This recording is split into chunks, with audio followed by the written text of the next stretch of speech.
Welcome, golf fans, pursuers of knowledge and the almighty dollar. This is your golf guru bringing you the Farmers Insurance Open. This is my DFS Picks Mega Show, and I call it the Mega Show because I'm putting typically what I do in two shows into one because, hey, again, it's a Wednesday start. If you did not know that, it will finish on Saturday, this event, due to the AFC NFC football games on Sunday. They didn't want to try to compete with that, so I understand. First off and foremost, thank you for stopping by as always. If you're new, this could be a little longer show, so you can, of course, put in the chapter break so you can kind of skip around. But it's going to be about an hour probably to get through all this. And what am I going to go through? I'm going to kind of cap on the comp course stuff. We're going to go into full player analysis to the field. I'm going to give you my value plays, my top 15 picks. From a GPP perspective, I'm going to give you one and done. We're going to do ownership projection, weather, a lot of stuff to cover. So with that said, let's get into this. I didn't do anything for prize picks. I went on there to get you guys my prize picks for the week, but they don't have PGA up yet. So we're going to skip that. But as you guys know, from a prize pick perspective, give it a shot. If you haven't, use Golf Guru as a promo code. And, it's an over-under projections that I think it's a good way to diversify. I enjoy it. Like I said, I don't put a ton into it, but I enjoy it. So if you haven't done that, give it a shot. All right, if you missed the preview show that I put out yesterday, I always go over a lot of models and analysis to kind of get us thinking.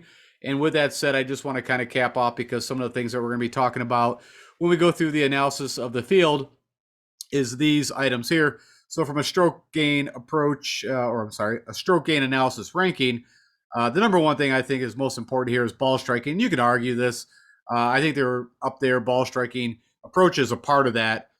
Putting around the green and then driving distance is a little down the line. Proximity to the pin is one thing I'm definitely looking at. 26% of the shots are coming in from 200 plus. The next highest number will be 175 to 200. You got some very long par fours, 6 of them. You got some very long par fives. There's 2 of those. You got some long par threes. So yes, it's a big boy course, as we know, and really the first real event of the season. And then the last thing is 3-putt avoidance. Okay, from a comp course perspective, the main one that I will be looking at and probably weighing the most influence from a comparable course will be the Genesis. You can also go back to 2020, the WGC Mexico Championship when it was played at the Golf Day Chapultepec. You can also take a look at some of the bigger boy courses like the Wells Fargo, where they at Quail Hollow. You can look at Valero. You can look at the Arnold Palmer. And also, I think you can use the U.S. Open that was here not too long ago in 2021, where you had Rahm win. Because if you did well under those conditions, right, faster greens, higher rough, you should be able to do pretty well under these conditions. The course is going to play easier. We saw that when Patrick Reed played here and won, and then what we saw when they played the U.S. Open here, it was a bit different. But the course is actually playing a little longer than what we've seen in the past at a little over 7,700 yards. Okay, with all that said, it kind of gets us positioned to let's go do some analysis. Okay, so I've jumped over to Fantasy National, and if you've been with me for a while, this is where we get to dive into some analysis.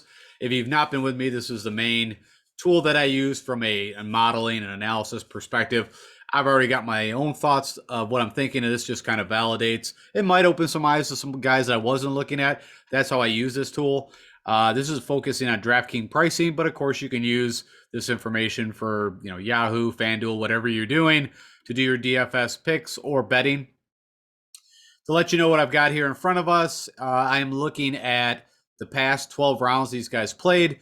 Most of these guys we've seen in the fall. There's going to be some, like a DJ. It's been a while. Aaron Wise. There's a few guys that come to mind that we haven't seen play in quite a bit. But so their data is going to be a little older, but I want to keep the most recent form data, hence the last 12 rounds or 3 tournaments, if you want to look at it that way. And what I call this is kind of a mini model. It's a dashboard to kind of summarize that stroke gain analysis model, put it in a smaller, and then look at the key things. We can also look at over here, recent results, tournament history. The one thing that I'm looking at in this middle area, typically we look at birdies. It's a little different flip. This is not going to be a putting contest. It's not going to be a birdie fest. It is a bogey avoidance. Right? You're going to make your birdies on the north course, but then you got to hang on tight for 3 rounds at the south course. And I put no filters on because if I do put filters, it's going to pull up could be extremely old data. Like if I clicked on POA, it's been a while since these guys been on POA greens. So we don't want to look back that far, right? These guys do go like a roller coaster at times. I mean, the elite stay pretty elite, but other guys can peak and valley at any time. All right, with all that said, let's talk about this. So we've got 5 guys. Let me see here. Maybe it's 6. So you got one guy at 11,000 course Rom, and then you've got 5 guys in the 10,000 range. And of course, if you see it highlighted, that's the guys that I'm leaning towards. And, you know, I don't think I need to sell you on Jon Rahm. Now, if you guys been with me for a while, I usually avoid the most expensive, you know, guy. But everything here, right? I mean, back to when he was playing the U.S. Open and he was in the same position. And I said the same thing. There's nothing in my mind that I could tell you guys not to play Jon Rahm here. And you could say, well, I watched the Amex and he didn't do as well. You know, had missed on some irons. He, you know, the putter was not really going as well as what Jon Rahm liked. But that, all that put aside, I'm not worried about any of that. If we click on Rahm real quick, just so you can see his best putting surface is POA. That's where he's done his damage. So, you know, how could you not, again, want to play Jon Rahm?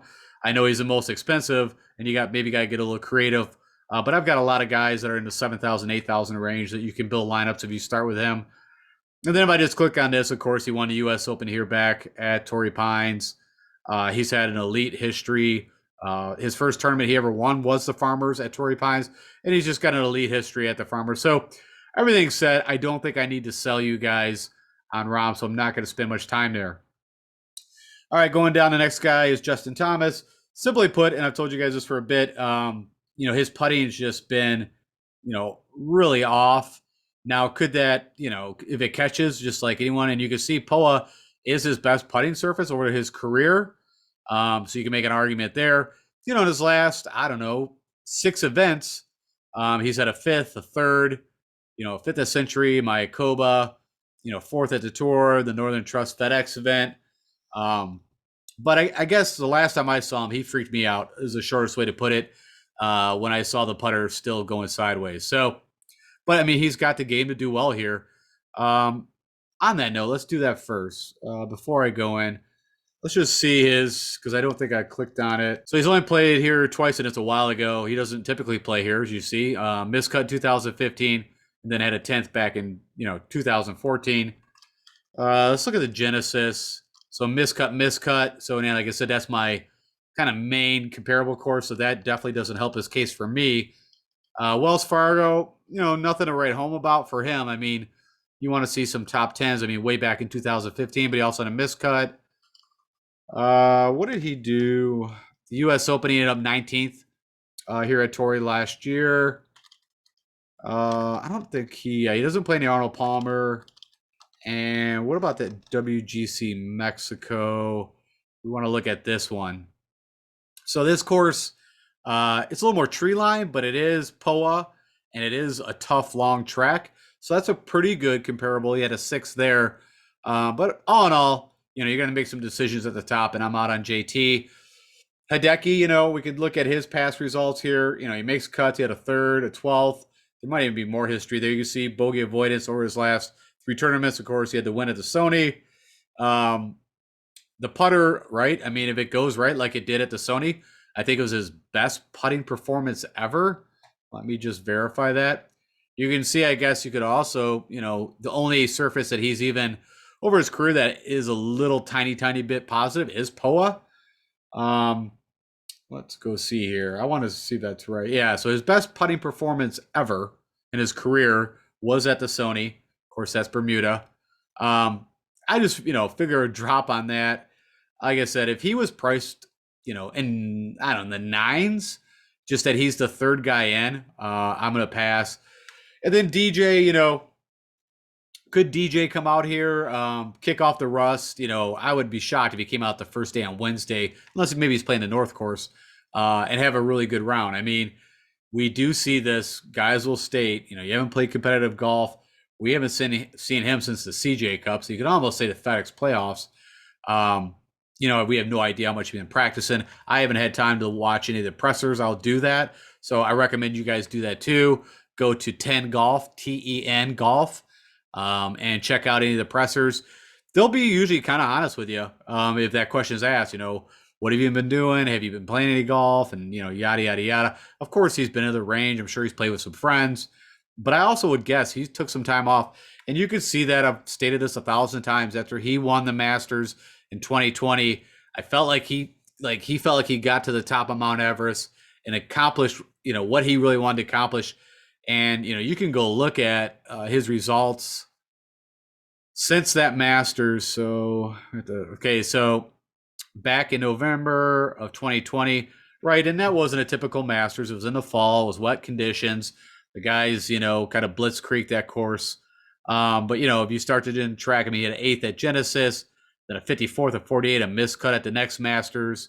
Okay showing at the RBC, a 48th at Valspar, miscut at the PGA. He played Palmetto, which is kind of crazy, but he did. He ended up 10th there. The U.S. Open that we just, had not too long ago here at Torrey, or at least this past summer, he had a 19th, miscut there. He had an 8th at the Open.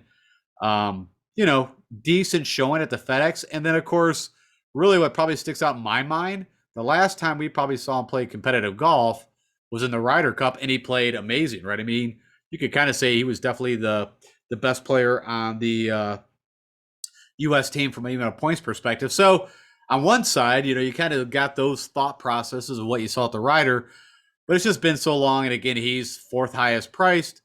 Now, if you want to get contrarian, you could definitely, lead off with him. And you're going to, his ownership's less than 10%. So thought. So the next guy that I land on, and again, yeah, I've got a guy at 11-2 and I got a guy at 10. But you could still, again, make these builds. I like Xander. And you can see Xander's, projected ownership's at 13%.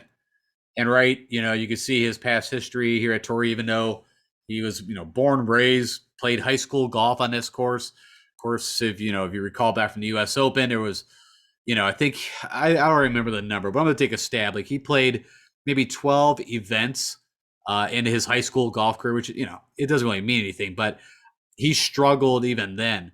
But he finally got off the schneid, at the last year, and had a T2 at the Farmers, and then I think he had also a really good showing at the U.S. Open. Yeah, he had a 7th at Torrey. So he finally got off that kind of schneid of playing in his hometown. You can see POA is his best putting surface, gains 0.35. We'll just say strokes against the field when he's on POA. He should be very familiar with it. And I like guys that have a background with POA. I've talked about this in my preview show. I'm not going to go over it again. And then we'll put in some of his comp courses. We look at the Genesis for him. Funny enough, he's had a pretty good history there. More Northern California, if you want to say, or not Northern, but middle. At Riviera, 15th, and 9th, and 23rd. If we go look at some of the bigger tournaments, Wells Fargo recently had a 14th, a 72, and a 24. So not the greatest at Quail Hollow. And what about Arnold Palmer's only played there once? He had a 24th. What about the WGC Mexico? He had a 14th at Golf Day Poltopec. I'll mess that thing up 1,000 times. We're just going to call it the Mexico WGC back in 2020. Anyways, I like Xander here. He's that guy that's going to fight and bulldog, and he's the player I'm looking for. I think there's been a lot of buzz about Daniel Berger, and I'm a little shocked. I'm not going to lie, from his betting perspective and also his costs from a DFS. I think he's overpriced. That's my own opinion. You can look at his tournament history here. This is not a Daniel Berger course. That's my own opinion, but also his history states that. He doesn't hit the ball the longest. You can see, yes, he's done well on POA, but if we look at where he's done the most damage now, of course, that's Pebble Beach, right? Where he had his win. And I think that's what a lot of people are kind of thinking. Maybe even the guys that set the odds and all that, yeah, he had a good showing there, but St. Jude, Charles Schwab, that's all short tracks. The Honda is a shorter track. Byron Nelson, RBC Heritage. You kind of go down the list where he's done his damage, and it is not on big boy courses. So that's kind of where I'm leaning. And also the price, I'm not super excited about. Bryson DeChambeau, he's on one of my guys that I get right and I don't get right.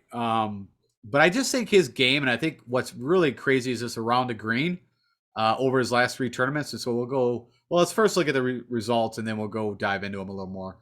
So you can see recent results, not terrible, pretty good FedEx Cup. Last time we saw him was at Tournament of Champions, was not good. That's on a field of 38. If memory serves me correct. I think we had a withdrawal.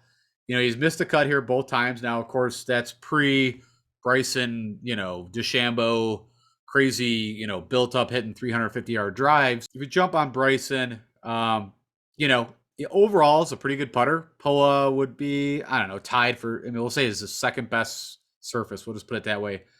This is what's been really interesting is his around the green game. And of course, we all know he's got the same length shafts and all the discussions about that could be cause it. But the putter, so it's the short game of the putter that's making me nervous. Also, his approach the last couple times that the FedEx was off. And then it crazy, I don't know if he was trying a new driver out here. I would guess he would. Usually the guys at Tournament of Champions will be putting in some new equipment and they'll be testing it out here. It's a nice course to break in equipment, to kind of ease your start of your, tournament or 2022 season in. So I don't want to hold that a ton. Could he come out here and gain 3 or 4 strokes off the tee? He can. You can't get in a ton of trouble, but the rough is penal. But where I told you guys, if you've been with me for a while, where Bryson has a significant advantage is when you have tall rough and he can drive the ball. So he gets closer. He's using a shorter iron. So where guys are hitting 5 irons, he's hitting a 7 iron. So you got a steeper and more lofted club. And his swing plane is a very steep swing plane. So he doesn't take a very shallow approach at the ball. He comes down, he's sitting on the back of the ball. I know it's a little technical, but all I'm getting to is he does have an advantage because of those 2 reasons. I think he's interested from a betting perspective. I'm just going to click. Let's just see. We know Farmer's not done well here. What did he do at the U.S. Open? Not that one. This one here. So he had a 26 here, where that theory that I just gave you, of course, the rough's going to be taller at the U.S. Open than it is going to be here, but it's still 3-inch rough. He didn't do that great at 26. I mean, if you had a top 10, it might give you something more. Wells Fargo. Sorry, the dates are a little messed up here if I do that. A 9th, a 4th. So that's pretty good. Good showing at Quail. I think if I remember that right, he almost missed the cut or thought he missed the cut. Remember at Quail and then jumped on his plane and had to fly back same night. That was kind of crazy and ended up 9th. So had a great weekend. So he was very happy that he made that choice. What else was we going to look at? The Genesis, I think, makes sense. So miscut most recently, a 5th, a 15th, so on and so forth. So, of course, the Arnold Palmer, he won recently. So that's, you could use that. So for me, it's kind of flip the coin. He could have a very good showing here, but why I'm leaning against, it's not even so much his past history here. You could take a little bit of the U.S. Open, but a lot of it is just his putting and around the green hasn't been where I like it. And also, right, he switched caddies, right, or fired his other caddy. And I don't think he's played that well since that time. That's my own opinion, too. So all that said, I'm out on Bryson from a DFS perspective. Now, if I make a ton of lineups, which I don't know how many I'm going to be planning on doing, probably around 20, I'm guessing, for the large GPP. Then I do a lot of the showdown stuff. But I didn't put a bet on him. I didn't, I don't see a whole lot of action I'm put on him. Sam Burns, I don't know, a little bit to just be biased again. It's just so hard to see Sam Burns up here when you're actually could get Brooks Koepka for less, and especially from a betting perspective. I'm having a little bit of difficulties. Again, if you've been in the, doing this DFS golf stuff for a long time, right? Burns and Gooch kind of came around again. I kind of pair those guys together when they started to make their ascend. Everything here says he could do well. I mean, again, it's not Bermuda greens, but he had a great, showing here. Had a great West Coast swing last year, right? This was kind of when we started to really get our eyes on Burns. You can see bogey avoidance. He does that very well. He's a good putter, great ball striker. He's got all the tools that he should do very well here. You can see, of course, Bermuda's his best. Poa, he definitely doesn't gain over a half stroke against the field. He gains against the field, but you can see here both Bermuda tracks. Sanderson Farms, though, big boy track. Valspar maybe not as long, but very difficult. You definitely got to be accurate. But there's the Genesis, right, where he kind of lost it on the last day, and then that's where Homa and Finau kind of made their run. Max Homa ended up, of course, winning that. Just trying to see anything else that stands out to me. We can go plug in just a couple. So Wells Fargo, he's only played there once. What about Arnold Palmer? That's kind of shocking. I mean, it is back in 2020. But his game has changed. He's got the confidence now. He's won now twice. I get it. I get the whole thing. But I'm going with Koepka. And so here's where, at one point I remember some in the past have asked me like, well, do you base a lot of your decisions on just what you see here? And no, the answer is no, I don't. It is a part of it, but there's a kind of a three balanced process that I use. Of course, and I mentioned this, I think, for the Amex is, of course, I've got my knowledge of what I've been seeing going on recently. I've got the knowledge of, many years of watching these guys. Then I got the knowledge of, of getting the analytics and seeing what we're seeing. And, Brooks Koepka, you could sit there and say, well, he could easily miss the cut, which, you've seen here, which he did last year, but he wasn't healthy. I just feel like Brooks, and I've stated this already, I think that this will be a bit of a resurgent for Brooks this year. I don't think, like I said, he's not going to come out and win 3 majors or nothing like that. But he wasn't happy with a 1-win season. He doesn't like being the top dog. And he's just a little bit like the Tiger Woods. He's got that factor of when push comes to shove. Now, yes, he lost, the PGA to Phil Mickelson, and that was shocking. But again, he wasn't 100% healthy. And I'm not blaming it all on that, but that's part of it. You can see Poa over his career is not his best surface by far, Bermuda. But if we kind of click on where he's done his wins, of course, all the big boy tournaments. And I think it's this PGA. Yeah, Bethpage Black is not a terrible comparable. It's over 7,400 yards, depending. It's Poa. Again, that's a couple years back, but we know he's got the distance. We also know he's got the ball striking. He's actually got a really good short game now. A little bit of that isn't showing here. And the putter hasn't popped like it usually does. Let me click on where he's had his best. So the Honda's Bermuda. I'm just seeing if anything comes up. 2016, that was Balsas roll, that was bent. So the Genesis last year he had a 38, so nothing to write home about there. I think we already looked at the Farmers. There was nothing. What did he do at the U.S. Open? So he had that 4th. So again, not 100% healthy. Gained 2.5 strokes here on the greens. That's a little bit. Maybe that's what's pushing me a little towards Koepka. Arnold Palmer's been a little bit, but he had a 47. Would be his most recent. What else? Let's see WGC Mexico. It's the St. Jude. So he had a 27th at the course that I'm wanting to look at. I'm seeing if he had. So nothing I can really hang in there. So, like I said, you could definitely argue against this call, but I already told you I bet him 35-1, and I could be totally wrong. But everything is telling me that Brooks should have a good week, and I'm going with it. You got to, of course, make your own decisions from there. All right, Scotty Scheffler, of course, I think of this course, should fit, but of course, not the greatest history here. A couple missed cuts. From the modeling perspective, looks pretty good. The 200 out, not the best. Avoid bogey, not great, but not terrible. Let's go click on Scotty real quick. You see Poa is way down there. When he plays on Poa, he gains, loses almost, we'll just call it a half stroke to the field. Already kind of an iffy putter. You can see over his last 5 events, he has been gaining with the putter. Click this just real quick, where he's done some of his best work. PGA, that was at Harding Park. Let's go look, see what he's done at the Genesis. A 20th, a 30th, a miscut, so nothing great there.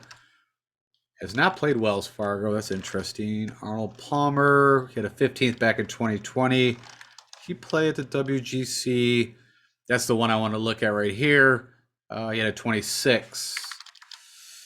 Yeah, so I mean, I'm a Scotty Scheffler fan. I'm waiting for him to break through. Could it happen here? It could. It's not the course that I see for him that he will, so I'm out on that. Jordan Spieth, I like him on Pebble Beach more than I like him here. I'll put it that way. And his game's been Um, and you can see from a modeling perspective, there's just nothing that's pointing me towards Jordan Spieth here. I don't know. I'm almost kind of putting him in the when we get to Texas, I'm going to look to play Jordan Spieth. Put it that way, from a one and done. Um, Even Scotty Scheffler, the Texas boys. I think I'll save him for that. I think Sun JM could be a good play. I mean, out of those three, I don't have him picked. I'm going with the hot pick of the week. Everybody's on Will Z, and I wasn't specifically on him, and it is not because of what he did at the Amex. I think I told you guys a little bit about the conversation I heard him have with the media about how much he pressed it, and then when I just kind of you look at when he played here last year at a T7. I also think the U.S. Open, he had a pretty good showing. I take that back. I guess he missed the cut. I thought he had a good showing there. Um, this would be a Whistling Straits? Oh, Winged Foot. Sorry about that. I was wrong. Um, but yeah, I mean, the guy does what I want from a ball striking perspective. He's number 2 over his last 3 events. Of course, it's the putter. So you could sit there and say, but for the price at 9,200 compared to a JT, I think you're getting a lot. That proximity 200 out. He does things that I like, which I'm sure that's a lot of other people are thinking. It's really just going to come down to the putter. I want to click on his splits real quick. You can see also, over his short career, he has gained on POA. And then I think his Genesis, he had a good showing. He had a 15th. Wells Fargo, he missed the cut. I think we already looked at the Farmers. Of course, he had a 7th, but missed the cut previously. What else we want to look at? I don't think he would. Yeah, that's not the one I want to look at. What about Arnold Palmer? He had a 10th. So that's good. Yeah, I mean, a lot of the comparable courses, his game, and he is, again, over a short career, he's positive on pole. So that's where I'm going with. Tony Finau, you can see that 40th at the Amex, which is kind of funny. He actually, where we have the stroke gain data, if we go look for the Amex, you're going to see, all positive except around the green. Because that was the 2 courses. Funny, as the stadium course he played well at. The 2 easier courses he did not play well, like La Quinta and the Nicholas. But his game just fits here. Of course, you can see just a crazy course history here. Also, if we go, let's go plug in U.S. Open. He missed the cut, so you could argue there. But, I think part of it is maybe when I'm thinking about the Genesis, what he did there. And again, that was, but he's had a pretty good showing when he plays. And did we already look? Yeah, positive on POA. What about Wells Fargo? This cut recently, but kind of mixed results at Quail Hollow. Arnold Palmer missed cut, but that was in 2020. What about WGC Mexico? These are the ones we'd want to look at, 25th to 27th.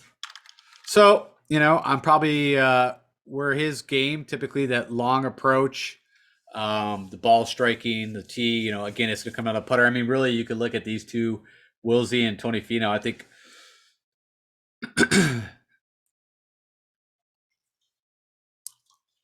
are very similar plays.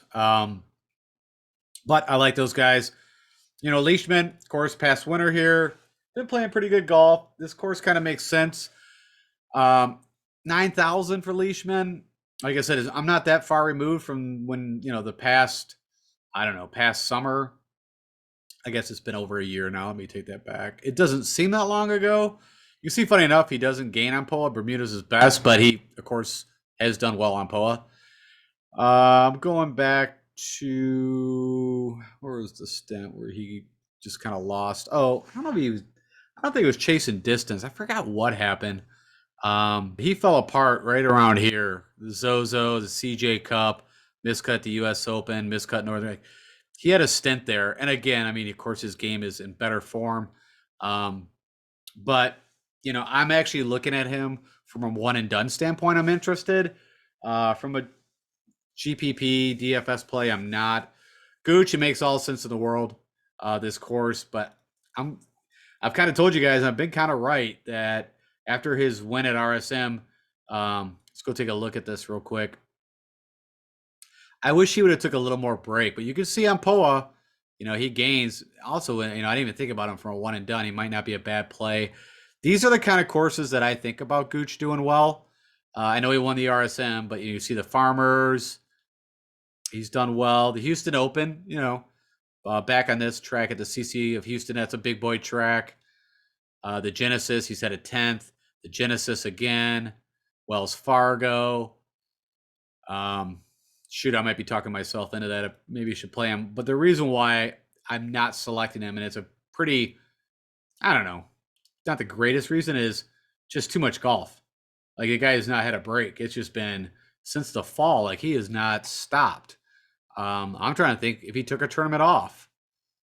So let's see here. So, literally after the FedEx, then played in the Fortinet, played the Shriners, CJ Cup, Mayakoba, the Houston, then ended up winning the RSM, which I thought he'd do better at these two. I'll never forget that. That was kind of a shocker. Then the Century, the Sony, the Amex, he missed the cut. So I just feel like it's been trending the wrong way for him. Like I said, if he had a week off or two, I'd probably be all over him. But yeah, I'm out right now on that. Corey Connors, again, I've always stated this. There's not a course, honestly, I don't feel like you could put Corey Connors on and he could do well. You see that putting number is still up there. I think that's starting to fall a little bit back. You see Poa is by far, he loses a stroke against the field when he's on Poa. So that, hopefully, that's enough for me right there that I want guys that are comfortable on Poa. Let's just go look at his West Coast swing. So the Genesis, couple missed cuts. The Farmers, made the cuts, but nothing to write home about, especially at that price tag. About Arnold Palmer, a couple missed cuts, but he did have a third this past year. And that's where, he saw him gain on Bermuda. He's gained on at the Sony, even though, yeah, he still gained. So it seems like Bermuda is where you want to play him, right? His win is at Valera, which is Bermuda. So I'm going to stick to that. Also, from a one and done, I'm going to hold him until we get to, I don't know, the courses, like I said, the Bermudas. Almost like a Valspar just seems like such a better track for him. I'm just curious, now that I said that, I want to see what he's done at Valspar. Or even like the Honda. I want a very difficult track that you have to be very accurate. Yeah, so at 21st. What's he done at the Honda? Miscut in a 59. So there you go. That didn't work out. But anyways, that's kind of my thoughts there. Patrick Reed, his game is just not where I want it. Of course, he won here last year. He has a pretty good history here. Now, from a one and done perspective, I think it's interesting to play him, and I'll talk a little bit about that more when we get into it. But, you can make an argument, but his chipping and putting and all that has a bit been down. But, really, it's the ball striking. It's been just horrendous. And I don't think around the green has been as good as it was. The putter's been kind of, spikes here and there, as it should. He's a very good putter. This is what's crazy. So he's got to be playing out of the rough quite a bit if he keeps that up. So I'm not super excited about that. Matthew Wolff, right? I picked him at the Amex, thought he could do well, especially out of that field, and not so much. Now you can see from a model ranking, he's up there. What he does very well, or did, is that 200 plus out. Of course, he could, take advantage. So will I sprinkle in some Wolff on a DFS or showdown? Yeah, but is he one of my main picks? Nope. Not the greatest, withdrawal. I think, if I remember right, he was playing so bad that he, I think he claimed a wrist issue, but I think he withdrew just purely just couldn't stand what was going on. Typically a pretty good putter. It did not show up at the Amex course, but before that, he was doing well. He had a really nice kind of fall going, hence, why I was kind of hoping it would transfer over. Let's see where he's done. I just want to, it's the easier way for this. Let's just go. So the Farmers only played once back in 2020. I had a 20th. Yeah, if memory served me right? I think he grew up around Sherwood, the Sherwood course they played. So I think he is California based. I know for whatever reason, I keep thinking about where he played college golf. Oklahoma State. I think he was one of those guys. Matthew was an interesting play, I think, from a showdown perspective. I would probably sprinkle him in, and if I do a lot of lineups, but he's not more. I'm high on Max Homa. I talked about this from a betting perspective. Again, recent results. I mean, he had the win to kick off the fall season at the Fortinet. You can kind of see the games like, T15 at Century, not bad. You could also see in his, far pass, he didn't do well here, but he had a T9 and T18. So, again, and maybe it's biased, but where I think Max excels is when he's on POA, which you can see it's, the big surface that he gains on West Coast courses and tough courses. And I don't have to do a lot except just hit on this. Of course, he won the Genesis. He won Wells Fargo. Had a good showing again at Genesis. Valspar, tough track.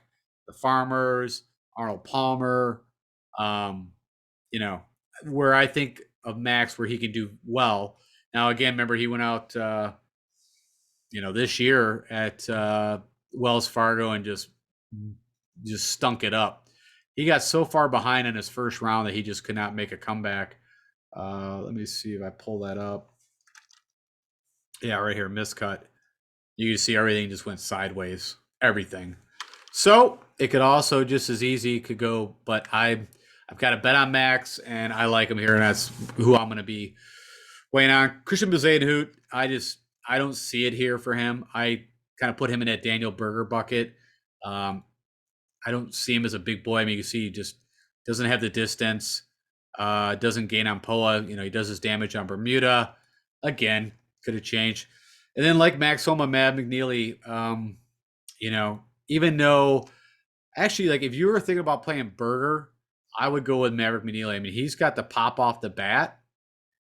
He loves playing on POA. Of course, California kid, had the good showing at the almost won. Hit was right. It was thinking of Berger. That's probably why I think of that at AT&T Pro-Am, where he had a chance, came close. Of course, Berger eagled the 18th hole, and it was game over. I don't really look at Mav maybe at this moment and think of him conquering the big boy courses, but we haven't seen enough of him to really be able to peg him as, but of course, Vegas odds got him at 45-1. You can get a better, I think 71 at FanDuel. That's where if you want to put a bet on Mav, go to FanDuel. I like Mav. I'm on him. He's going to be in a ton of my lineups. It's going to be a lot of like Homa, McNeely kind of builds for me. So if those two guys go south, then you'll know that my GPP stuff has went south. Ryan Palmer, he's been slowly getting his game back. Again, just like the Spieth and the Scheffler. Of course, Ryan Palmer being a Texas guy, but he's been around for so long. His game, though, you can see from that 200 plus, I like that. He's a good ball striker. It's the putter. But you can see his game's been trending in the right direction. For a while there, I kind of felt like he lost it a little bit. Probably around the FedEx. Let's see here. And then, of course, he's had that second here at the Farmers last year. He had a second before. He's done really well here. So a little bit of it is course history biased, but he is a good ball striker. Of course, it's the putter. Let me go see what he's done at Wells Fargo. He's not played Wells Fargo. I gotta check that again. That is crazy. Out of his career. Arnold Palmer. Nope, doesn't like playing that one. What about, we already know the Farmers good. How about WGC Mexico? That's not the one I want. He's not playing the other. What do you do at the U.S. Open? You missed the cut. All right. So you could definitely make a case for not, but I do like Ryan Palmer. And again, a bit of it is course history. He's played here the last 4 years, 2 T2s, T13. Something about this course he likes. And he's a good ball striker. So I'm in. Justin Rose, showed a little bit of life at the Amex. Of course, he's a past winner here. For 7,900, I don't think it's a bad play, but I'm going to go with Ryan in most of my builds. Keegan Bradley, his game fits this track. I think he's also had a pretty decent course history here a little while back. It's all about the putter with him. Not a bad showing at the Sony Open. Again, not a terrible play. Billy Ho, I think smaller tracks. I think Bermuda, not for me. Siwoo, no. He did what I was, thinking. I should have used him for my one and done. I really should have. I thought about it. I was close to, but Siwoo is just so volatile. Um, Joaquin Neiman, I'm actually shocked. So I looked long and hard at Joaquin because I think when I think of Joaquin's game, it should transfer over here. Now the putter, of course, again, is not what we want, but his tournament history here is not great. Let's go take a look. But he's got the length. He's a really good ball striker, but you see Poa, he loses almost a half stroke. So that made me nervous. The putter already has been struggling over his last 5 events, losing, 2 strokes. And his ball striking hasn't been as good as it, was. The Greenbrier, right? That's his one win, and that's a short track. TPC, oh Jesus, what is it?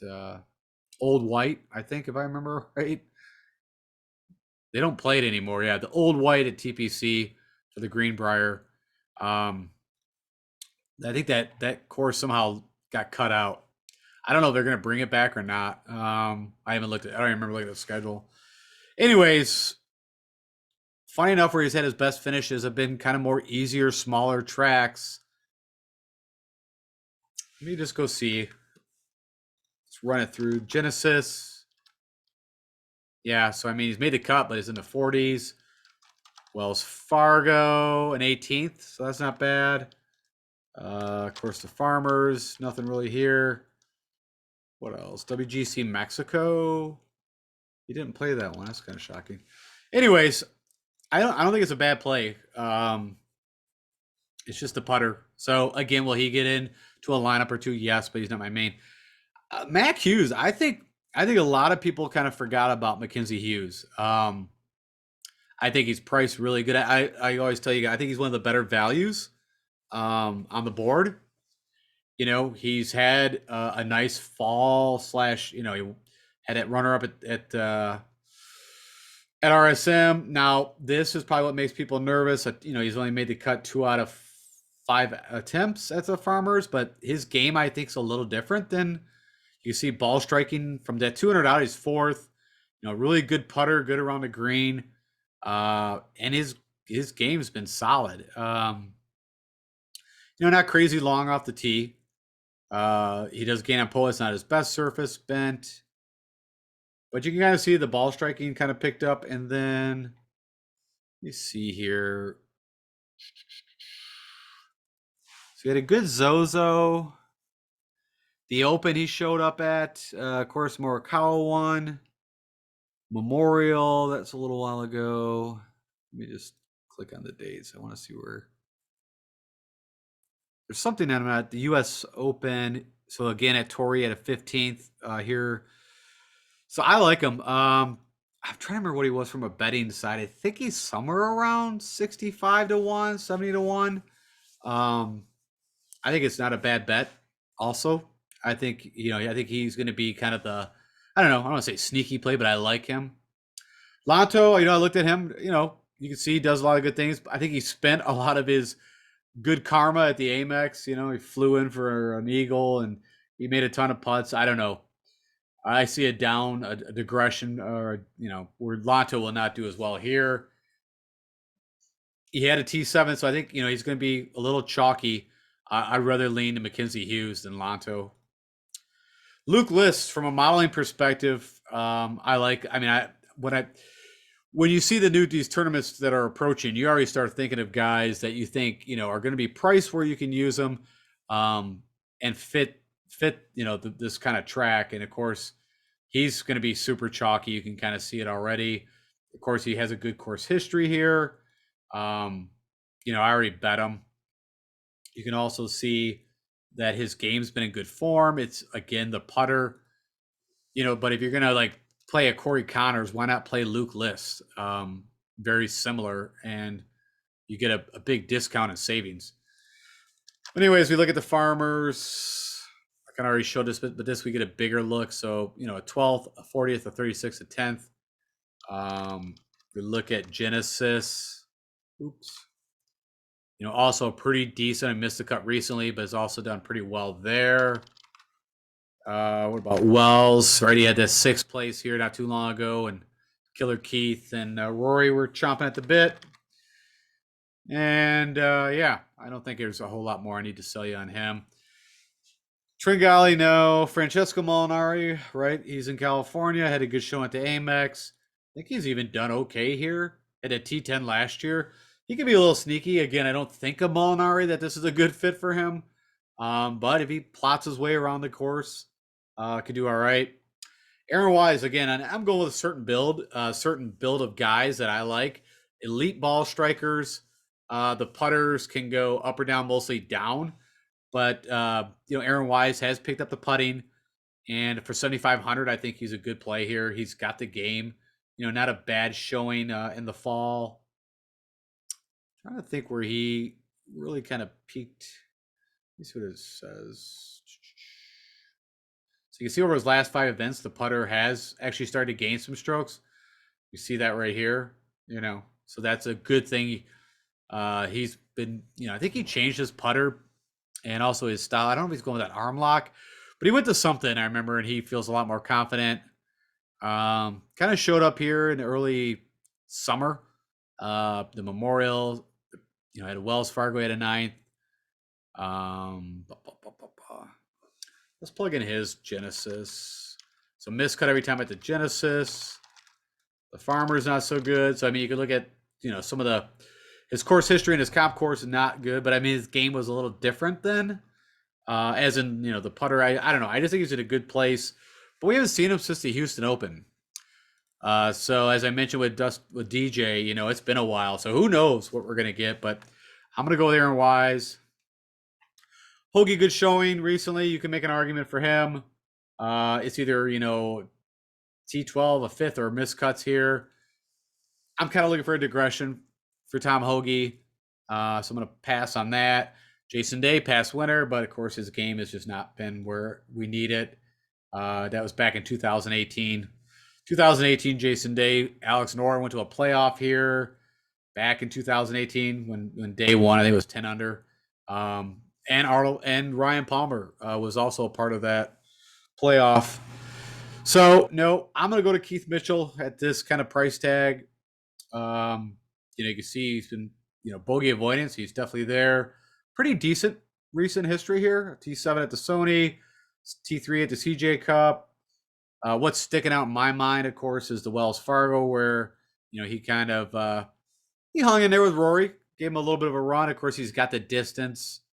You see, Poa is not his best putting surface, so you could, if you want to go on that. But the putter has been, gaining 3.5 strokes. That's really good for Killer Keith. We'll put it that way. Simplest way to put that. Of course, he won at Honda.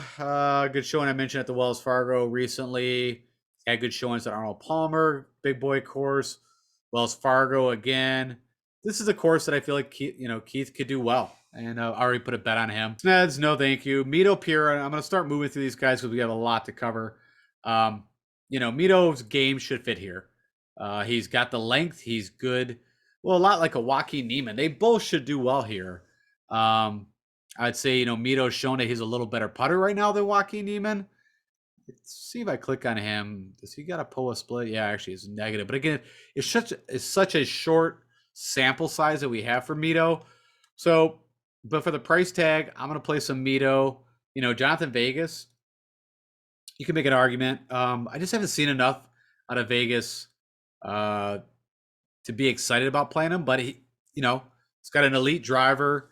Everything else is kind of a little suspicious. Gary Woodland, man, it's I've just been off him, and I think a lot of people are. Of course, one at Pebble Beach, which I'm not saying is a direct comp course, but some similarities. It doesn't have a terrible course history here. This course should fit him. He could be sneaky. That could be a sneaky play. I'd rather go with Cam Davis, who's been an elite ball striker forever. It's the putting for him, but he's shown the Century showed up to Sony, so we've seen a couple of good, and of course he's played her 4 times, made the cut every time.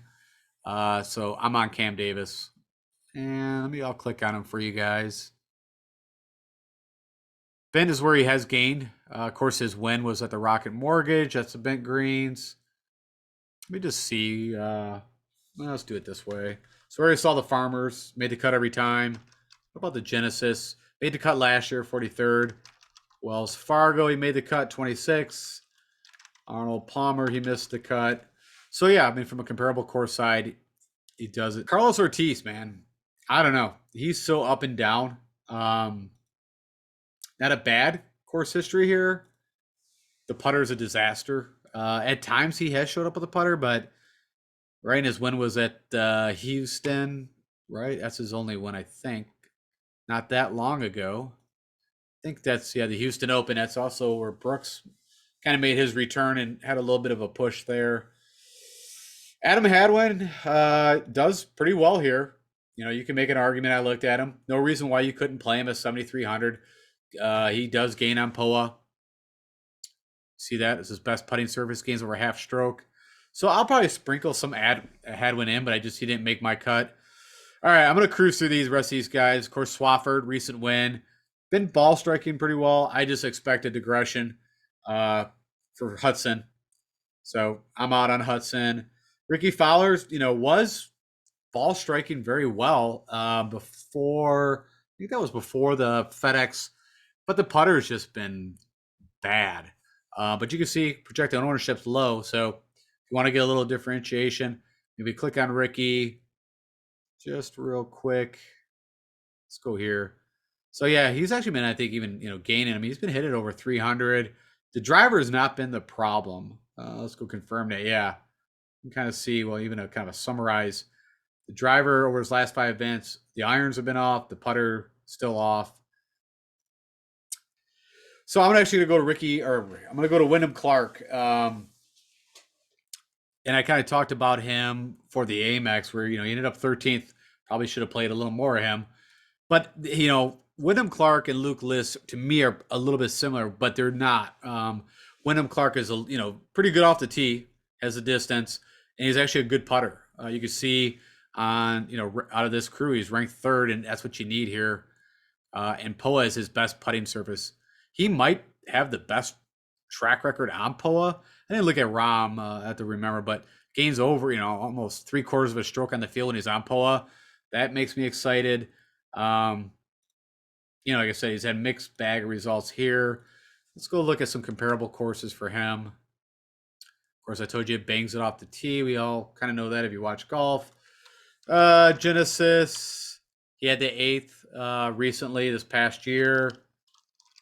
Wells Fargo, he had a 43rd. Arnold Palmer, he had a miscut. How about WGC? He doesn't play any of those. Anyways, I think Wyndham Clark's a great play, and if his projected ownership's at that, I think it's gonna be a little sneaky. All right, now kind of getting into my value plays, and then I'm gonna fly through these because we still got quite a bit. Patrick Rogers, playing decent golf. He's either, funny enough, he wouldn't be a bad bet here. A T4 or a T9 or miss a cut. So it's kind of boom or bust. We go click on Mr. Patrick Rogers. He hits the ball pretty far off the tee. Accuracy, you see good putter on POA. And let's just go click and see where he's done. So Wells Fargo, that's a while ago. Also some shorter tracks he's done well. The Farmers, he did have a 4th here, as I mentioned. Arnold Palmer. I mean, again, these are kind of older stuff. The Farmers again. The Genesis, that was recent. So that's, this past. So that's good. The Genesis again. So remember him for upcoming here at Riviera. Could be a good play. Yeah, I like Patrick Rogers here. So he's 7,100. Usually I keep it 7,000 below, but he's the top of my cost factor for value plays. Michael Thompson, sorry Blackbeard. Our love affair is over for a while. Wait till we get you back on a smaller Bermuda course. Cameron Champ, I think I bet him just I think he's 150, 200. It was like some crazy odds. He does one thing elite. Off the tee, it could strike at any moment. He could. But you can see just not in good form. So no, I'm not playing him. Occasionally you could do worse, but I'm not on him. The Hoff, we haven't seen him in a little while. But doesn't, again, wait for Texas. That's when I'll plug him in. Mickelson, no, just no. I mean, you got the driving, and yes, California have done. If it's Pebble Beach, we'd have a conversation. Funny enough, Sebastian Munoz is probably the play here. I know, he just played terrible, but this is what this guy does. He'll go out and miss the cut at the Amex, and then he'll come out here. Let me see what his putting splits are. You can see gains on POA. It's not going to shock me. I'm not picking him. Won the Sanderson Farm. I'm just seeing. Let me see where he's done. The Farmers. I missed the cut most recently, but made the cuts, barely the other time. So nothing there. What about Wells Fargo? Nothing really there. So maybe he's not a big boy core, but he's a pretty good ball striker. WGC Mexico. That's interesting. So that's the Golf Day Chapultepec is POA, long track. That's a little while ago, but I'm just stating it. Noted. Munoz could show up to some degree here. I always tell you guys I play him as a first round leader. Probably not going to do that here. All right, let's go. Skipping through all these guys. Taylor Pendrith, lead off the tee. Another Canadian. All right, going all the way down to Joseph Bramlett. We're down to 6,700. Good ball striker. He showed up a little bit at the Amex. Had a showing at the Sony Open. He's played here twice at a T18 previous year, a T45. Of course, what does Joseph Bramlett do very well? He just crushes the ball at the tee. So if I'm going to go down here, I'm looking for the one really good skill set. And the one I'm kind of leaning towards, the driver. You can see over his career, it's the ball striking is good. It's the putter is quite a bit of disaster. Where has he had his best putting outings? The green bar that's bent. That would be bent. I'm pretty sure. There's the Farmers. Hey, there we go. His third best putting outing ever was at the Farmers. So hang your hat on that. Streb, no. Shank, not a bad ball striker. You make an argument, but gonna miss. I'm gonna go to Neesmith. I mean, they're again to me, very similar guys. Neesmith's got a better, course history here. Kind of back and forth, nothing great from a recent form, but he does the things that I want. And again, at 6,600. And also, let me see what his putting is. Not good. It's just a bad putter. Let's see where he's had his best putting outings. Bermuda. So you can argue that if he's going to pop with the putter, you can see that, I guess, it's going to be Bermuda, but he's a horrific putter. But again, I'm down here. Maybe it, he gets a little confidence with it. I don't know. Dylan Wu hasn't been playing too bad. I'm going with Sahith Theegala. Again, I think of guys that can poke the ball off the tee. Been playing pretty good golf.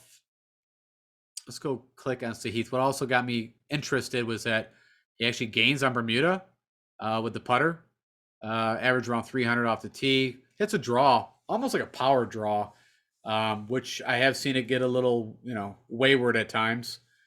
You can see off the tee has not been where he's been gaining, but typically, he can gain off the tee. Approach has not been great, but the putter's been kind of hot. There was something, I think it was him. It was one of these different guys where they actually won a Corn Ferry event. I remember now. Okay, it was Mito Piera. He won one of his events. Here we go. Just a side note. Thought was kind of interesting. All right, so it was a CC de Bogota, and of course plays over 7,400 yards and it's POA greens. Now I don't know this course, how it all lays out and plays. It sounds a little tropical, but long story short, it is POA greens. It's over 7,400 yards, and he did win one of his Corn Ferry events there. So that was just a side note on Mito. Where are we at? I think we went through Sahith. I'm skipping through all these guys. Seb Straka is the last guy I'm going to talk about. Seb's game, right? He had a good show. Every time I think of Seb now, I think about when he had that really nice round at the Olympics. Kind of form, but he's 6,300. He's made the cut 2 out of 3, had a T13 back in 2019. Again, I know these guys' game, and when I think, Seb can bang it off the tee, he gains on POA. Almost a half a stroke, we'll call it. That's stretching it, but we'll say a half a stroke. And typically where he does struggle is the putter, but he had a good showing with the putter, kind of lost off the tee. And if I click, it's done okay at the Houston Open, which it's not a bad. It's a decent course. Of course, the Farmers, he had a 13th we already looked at. Um, that is not the U.S. Open I was looking for. Let me just see on the comp course side. So he's made 1 out of 2 cuts at Wells Fargo. What about Genesis? Same thing. Made a cut recently. Arnold Palmer missed both cuts there. Doubt he played that. Did he play in the U.S.? Nope. Yeah, so I mean, Substraka's game I like, and I guess you can kind of see I'm going with a narrative. I want the guys that got a little distance off the tee if I'm going to be down here in that price tag. Okay, that was long analysis. Hopefully that helps you out and gives you some other ideas other than maybe what I'm going to be going with. Let's go look at projected ownership real quick so you can get an idea of that. Of course, number one most chalkiest player is going to be John Rahm. No shocker. Then Finau, and then funny enough, Luke List, which I think that's a little interesting, but I think for that price tag, and probably if you're picking Rahm, you're going to need to kind of, get a guy a little cheaper. Will Z's next. I wonder how this is going to go. I know he's going to be one of my picks, but man, if you want to, I think when it goes to GPP play, I will maybe not play as much Will Z now that I'm seeing how highly owned he's going to be at that price tag. Ryan Palmer, that's interesting. I think a lot of people's looking at some of the same things. Matt McNeely, Leishman, past winner. Funny enough, Lanto is up there. That's definitely one play I won't be doing. Aaron Wise, I like. Let's see. I'm gonna go with these stars. Max Homa's at 12. There, Patrick Rogers. People are seeing that. Cam Davis, that's not a shocker. There's Mito, he's at 7. Seeing my guys that are lower down. Keith Mitchell, no, that's pretty good for differentiate. There you go. Max Hughes, mark my words. I mean, who knows, but I like Mac Hughes, and he could be the guy you need to kind of differentiate. Wyndham Clark, less than 5% right now. There you go. Brooks Koepka 4%. I'm going to be starting a lot of my lineups with him. And again, if it goes right, I'm going to be doing well. If it doesn't go right, then it is what it is. I'm not going to be doing well. Again, talking about a GPP DFS play.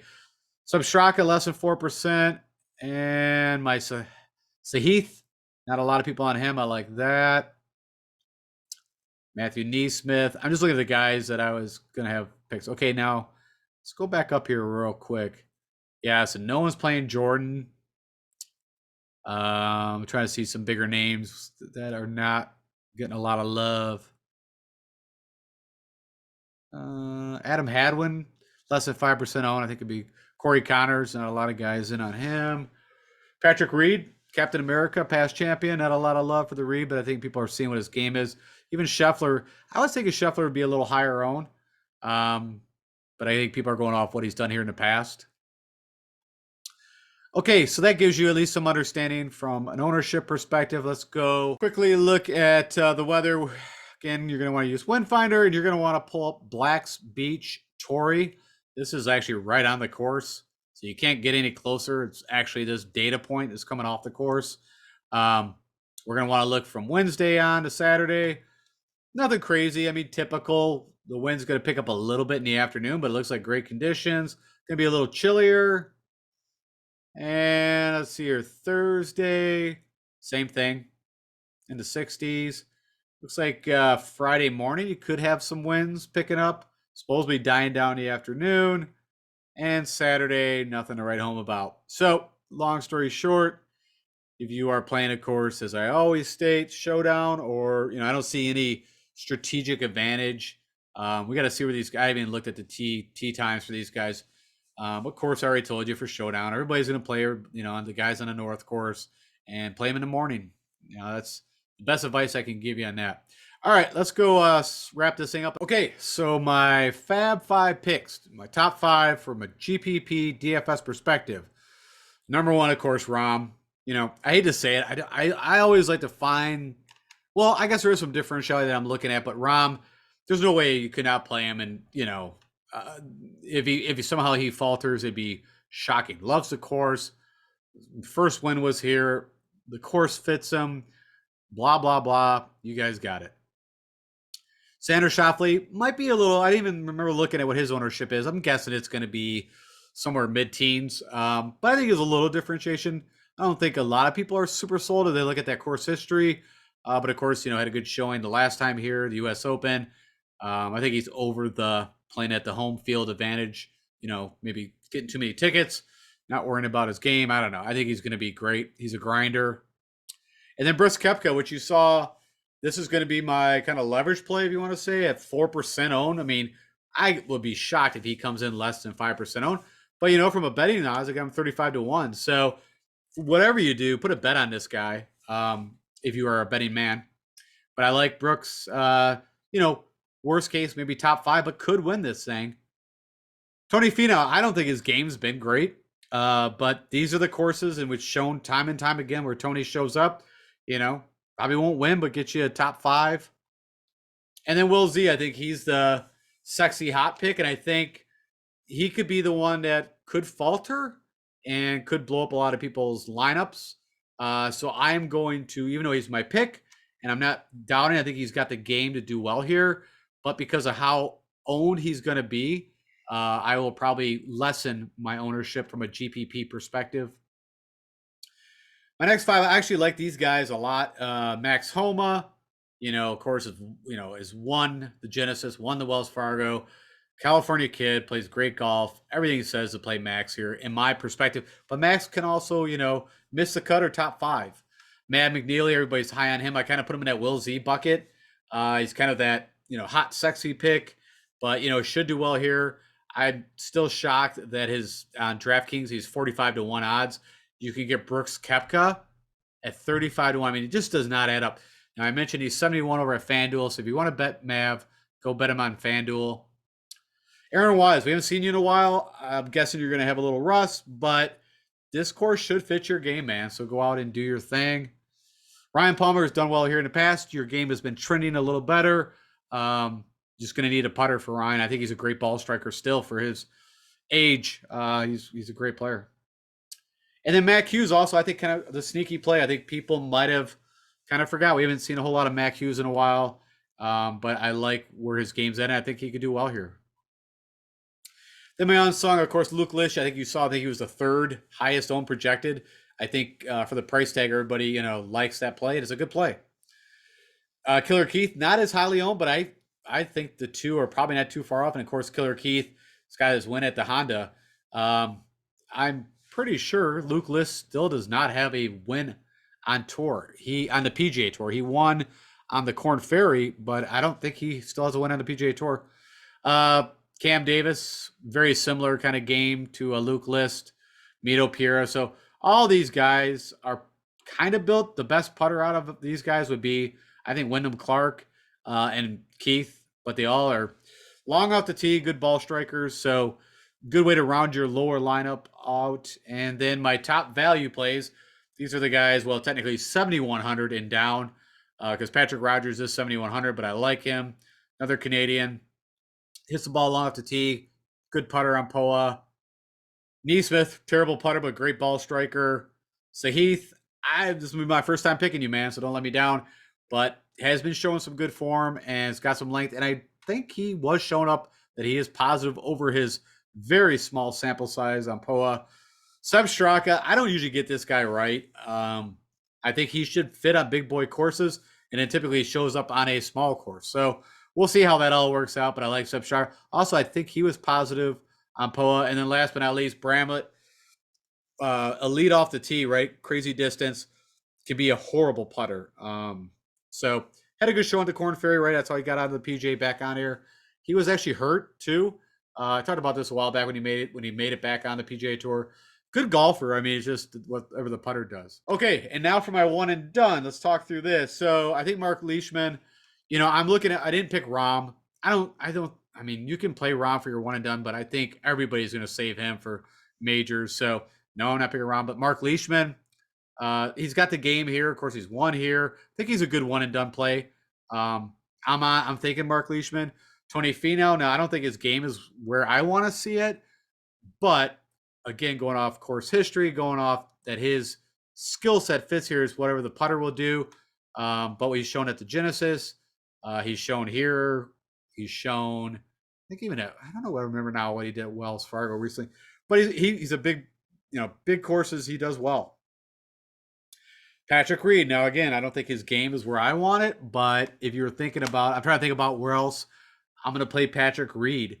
And right now, this might be the place I want to play him. I mean, good vibes, won here in the past, has a good history here. You need someone with a good short game. So thinking about Patrick Reed as a one and done for myself. Max Homa, even though he's not won here, he's won at the Genesis, won at Wells Fargo, does putt well. So again, it could be someone there.